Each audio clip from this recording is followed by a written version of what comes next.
गोटे पुओपाई ता मार मन केते जे व्याकुल ताहा से माँ ही जानिछि। किंतु गोटे पुओ माँ प्रति केते जे हिंस्र होई पारे ताहा आपण केबे कल्पना भी करिनथिबे। जो भली घटना उत्तर प्रदेश मध्य प्रदेश रे घटुथिला सेही भली घटना एबे ओडिसा रे घटिछि। माँ को हत्या करिबा परे रोषेई घर स्लाब तले प्लास्टर कर देछि पुओ। पूरी जिले में एभली जघन्य हत्याकांड घटिछि। माँ को हत्या करिबा परे पुओ मदन दलाई मध्य घटनास्थल फेरार हो जाइछि।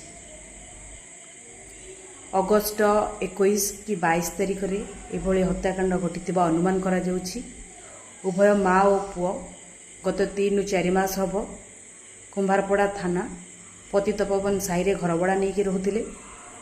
मृतकों पुओ प्रतिदिन श्रीमंदिर बाहर बुली बुली पानी बोतल बिक्री करुले।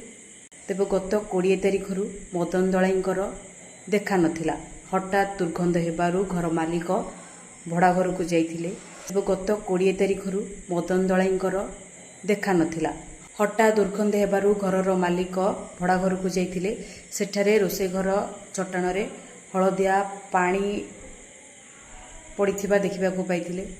एतिसह स्लाब तले एक सिमेंटर प्लास्टर होइथिबा देखिथिले। पुलिस को खबर दबा परे मृतदेह को सेठारु जबत करा जाइछि। तेबे केउ कारणरू गोटे पुओ तार माँ को हत्या कला ताहा एबे अस्पष्ट रहिछि।